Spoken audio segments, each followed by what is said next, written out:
Welcome back to make way for Cat. So we need to make these. And I'm missing... Ugh, I gotta take out a goblin again. What did he need? It was one of these, right? These doll things.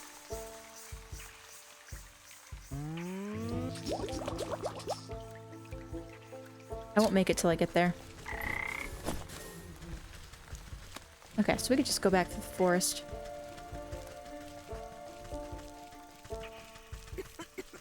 I'll take your fire again.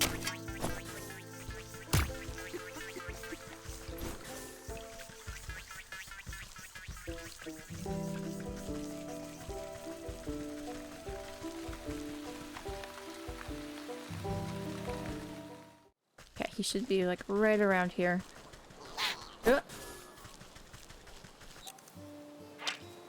Yes, okay. Is this?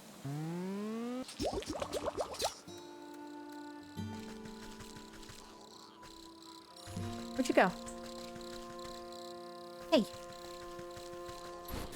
There you are. Ah.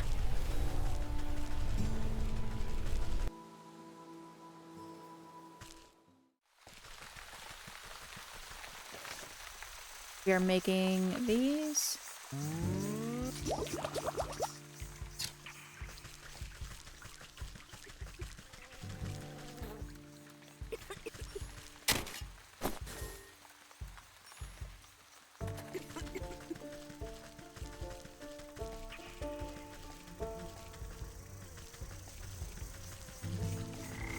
Right, frog.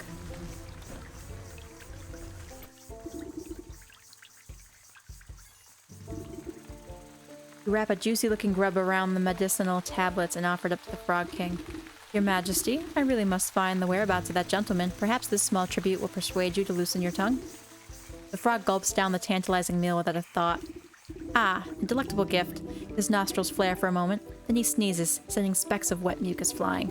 The frog's throat suddenly expands, filling with gas. Okay, that's just gross. I'm just gonna keep going through. You avert your eyes. Yep. Great, Glinda's ghost. What a stench. The frog wobbles on its legs, looking thoroughly emptied. He teeters before rolling his huge body back into the swamp with a thunderous splash. There's the husband. Luckily, he seems to be missing some bits and pieces, so he should fold up quite nicely. Oh my gosh. Great.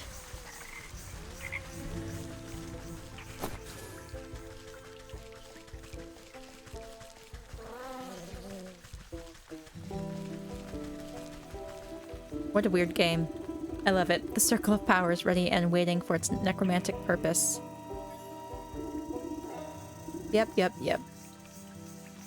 It's the ground. Strange mist rises from the obelisk, casting everything in a sickening green light. Slowly but surely, the corpse begins to levitate off the ground. It rotates to face each obelisk one by one. Oh, get on with it. I haven't got all day. You give the rotting head a good kick as it passes by you. With a gasp of stale air, the body drops to the ground. Suddenly, it bolts upright. Ugh. Okay. Well, hello there. You caused me a lot of trouble. You know that? The reanimated corpse claws at his throat. Oh, sorry, wait a moment. Near your feet, you see a disembodied tongue flopping about on the ground. You scoop it up and quickly toss it into the man's gaping mouth. Though he moves his jaw, his lurching voice seems to emanate from someplace beyond. Murderer! What? I am not. You were quite dead when I found you. No, Leech murdered me. Shocker. He clutches his hollow chest as if trying to feel his heart beating. Gave me plague, drained my blood. Leech murdered others. He swings a limp arm toward the body-filled bog. I knew there was something awful stink about that sick house. What sort of doctor infects her own patients? That must be what the quote-unquote, thing was. Check her office, find proof. Don't you worry, I'll make sure that parasite gets what's coming to her. But you should head back home. Your wife is worried half to death about you. He turns and looks longingly over his shoulder. You can hear his vertebrae popping. Yes, late. As he shambles into the choking mist, he gives you a crooked nod of thanks. Ah. Alright. Let's go into her office and steal some proof. Yeah, definitely not terribly surprised by that.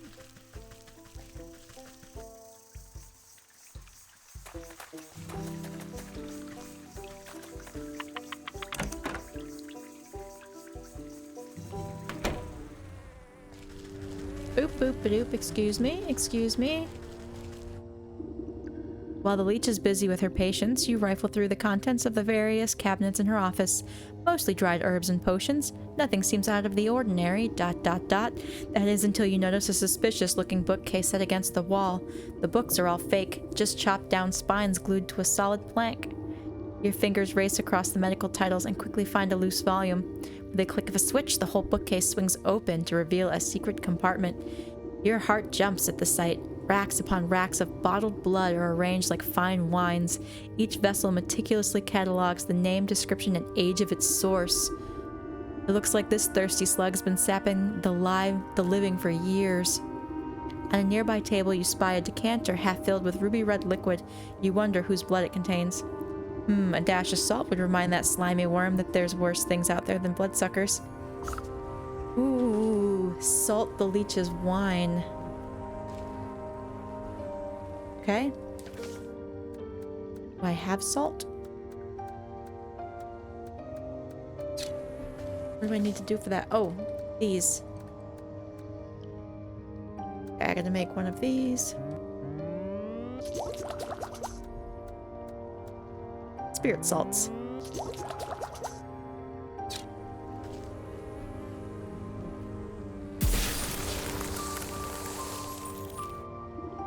You sprinkle a generous amount of embalming salts collected from the graves of the leech's victims into the decanter. As the salt dissolves into the bloody cocktail, you hear the telltale squelching of the good doctor's approach. What are you doing? Can't you see that this is my private office?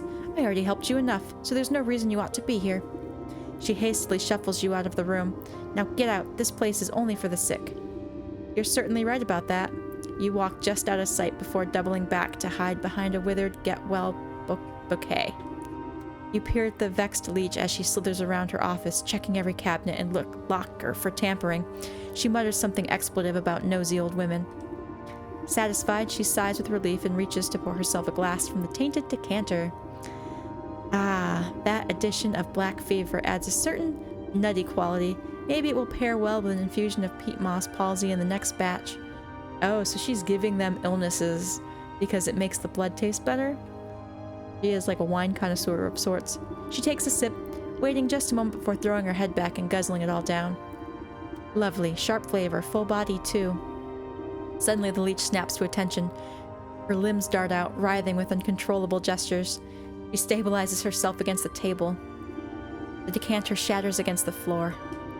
What's happening? The leech spasms as the tendrils of ghostly spirits begin to suck the moisture from her body. You watch as she dwindles in size, shrinking like some horrible raisin. Ah.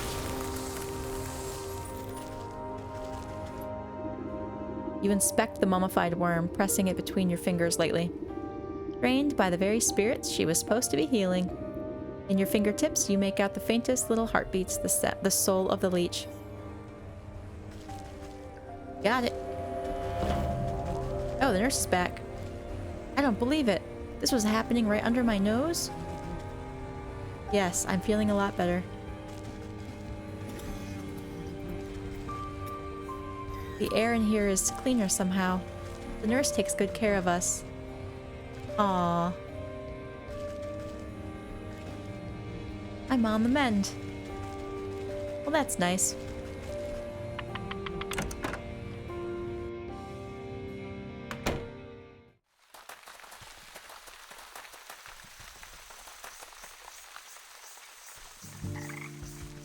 I wonder if the husband is back.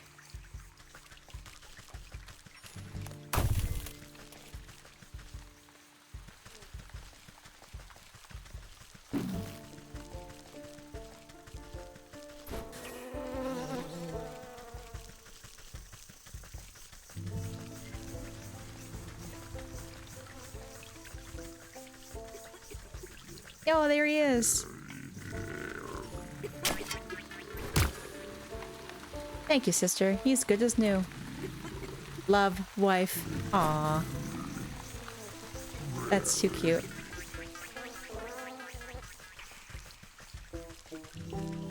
Alright, so we're gonna head back into the forest, because now we're looking for Snake.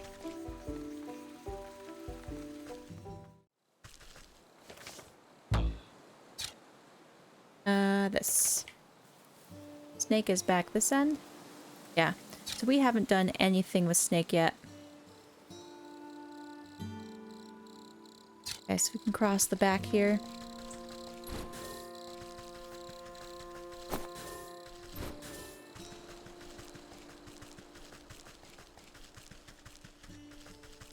Oh, I haven't been over here.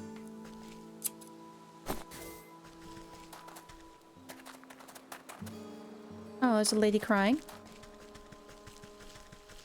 You must be the start of the snake quest, huh?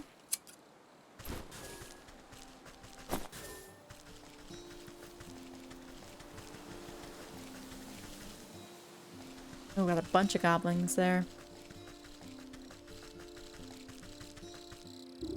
Weeping maiden. You approach a young woman weeping sorrowfully into her palms. She catches her breath for a moment and looks out longingly over the placid lake. Oh, my sweet songbird, why have you forsaken me to a life devoid of your love? Tears well up in her eyes as she buries her face once again. You consider leaving this melodrama well enough alone, but something about the poor girl reminds you of the maiden slumbering under your house. Draw out a tattered handkerchief and offer it to the maiden. There, there, dry your eyes, my child, and tell your old granny what the matter is. Oh, thank you, you're very kind.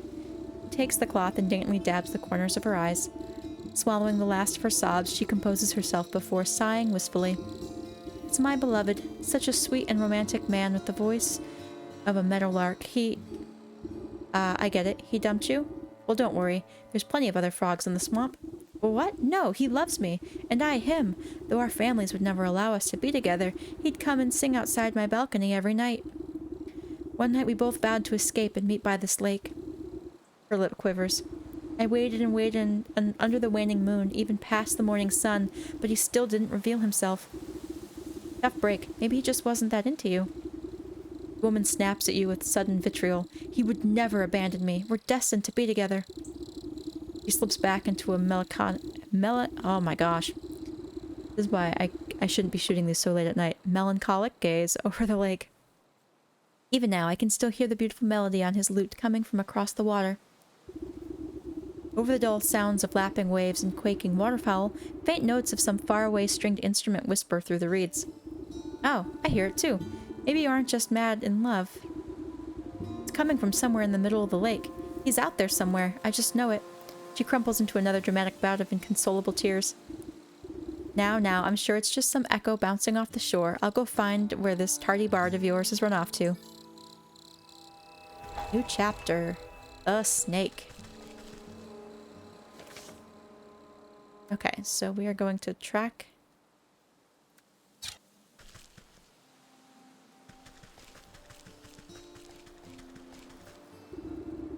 The music seems strongest on this shore, but even here you can't quite place the source. It seems to be emanating from the half-sunken ruin poking out of the lake's waters. Maybe the fool bard's hiding way out there? Bah, but I swim as well as hens fly. Suddenly, some unseen voice chitters mockingly into your ear. Oh-ho, hee-hee, da musical man you'll never see. You spin around, but no one is there. Just a nattering laughter bouncing on the wind. It's pixies. Who's there? Show yourself, spirit. Yeah. No, I can't anything. I see you.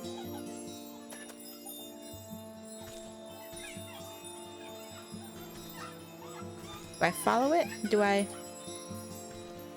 catch it? No.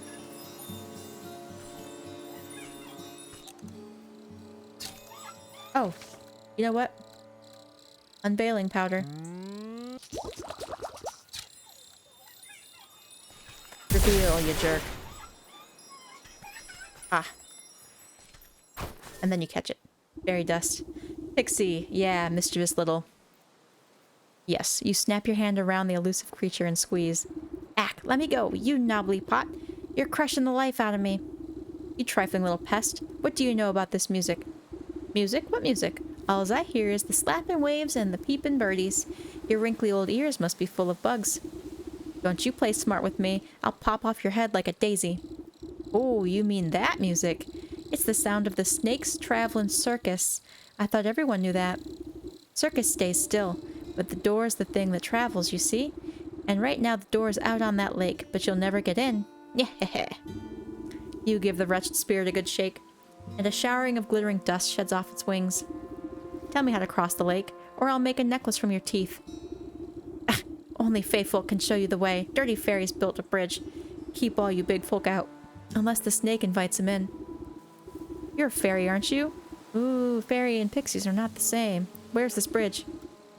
We're a pixie, not one of those flamby-pamby mushroom herders. Besides, the bridge is invisible to big stompers like you. The creature peers over your shoulder and waves its tiny arms. Oh, look, there's a fairy now. Why don't you ask her? You turn to look, but in your moment of distraction, the pinky sinks its sharp teeth to your finger. Ouch, you sneaky little blighter. Bringing free from your grasp, the slippery monster chitters a laugh and vanishes in a cloud of smoke. Fairy or not, this bridge must be around here somewhere.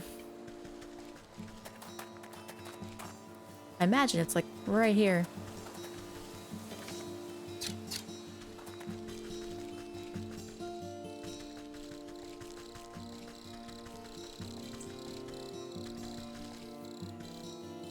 I don't want to get too close to those guys.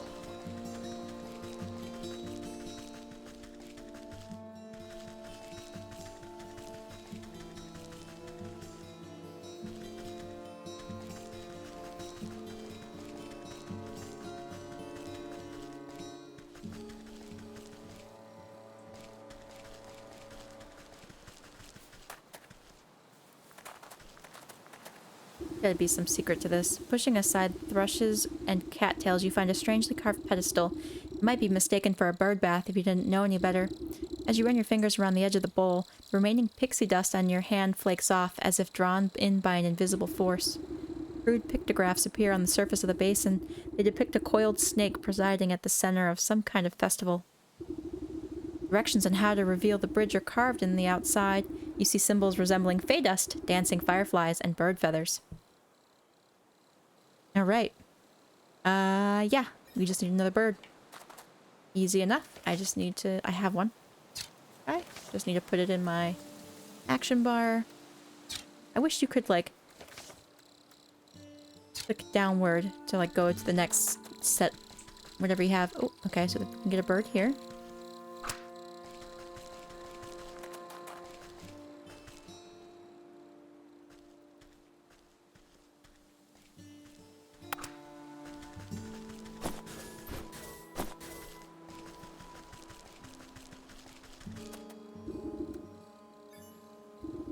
You shake out the fine dust into the bowl and it settles evenly into its inside surface.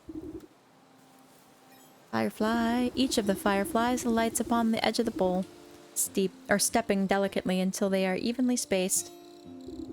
Directions. Oh, yep. And blue feather. Placed into the basin, the feathers arrange themselves into a perfect triangular symmetry. The basin begins to glow a soft yellow as the fireflies rise from the muck within. They begin to dance up and down, drawing circles high above the bowl. Glitter rains down gently, shimmering as it catches rays of sunlight. Slowly, the particles trace the form of a bridge leading from the edge of the water to the center of the lake. You tentatively test the strength of the spectral walkway and find that it is strong, as if it were made of solid stone. Awesome.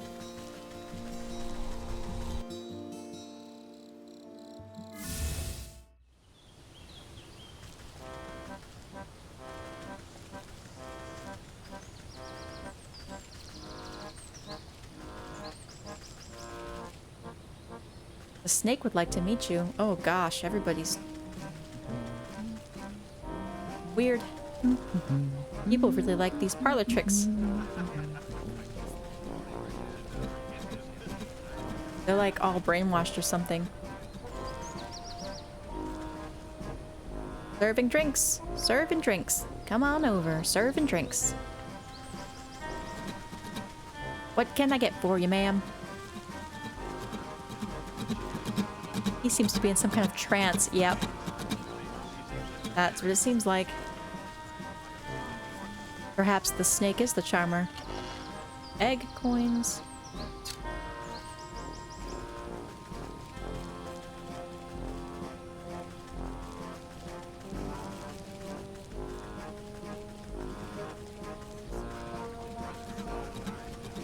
I assume the snake is actually in that tent there. Fairy dust. The snake is good to us.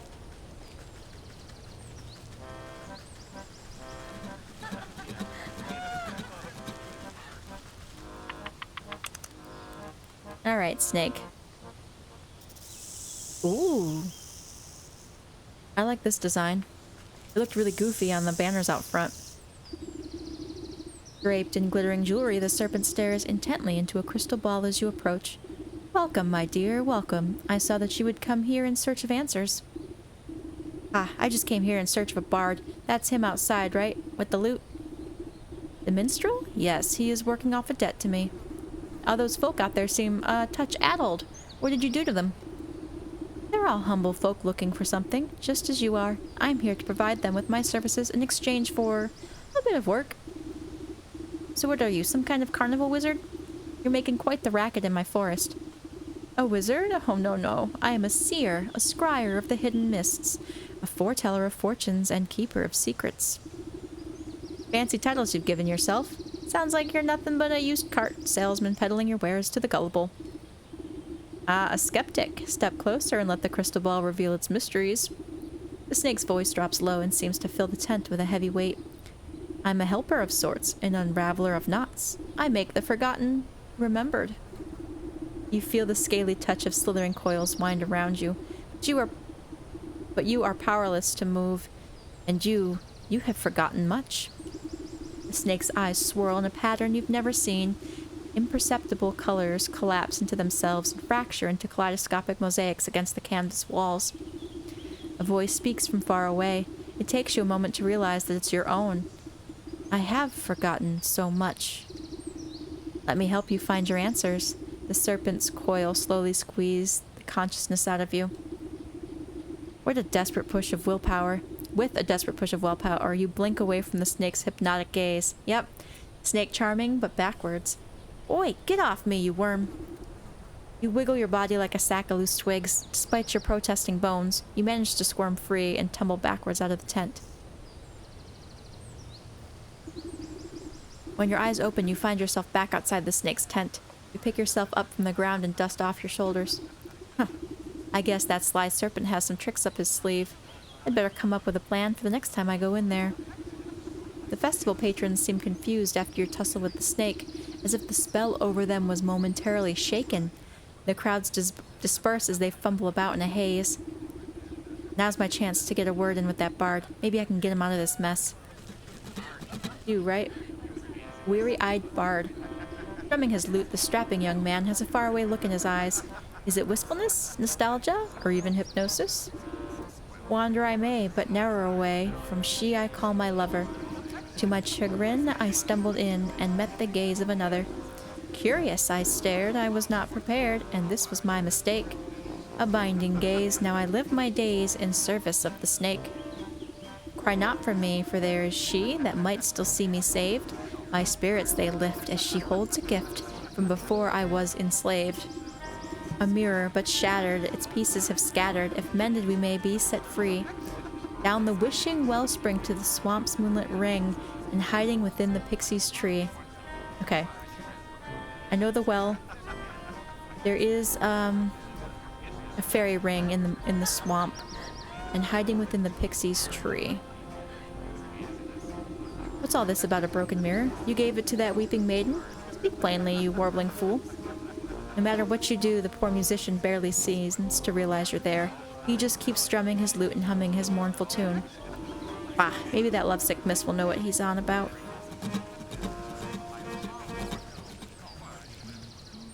Yeah, look how goofy the snake looks here. Very majestic in person, though.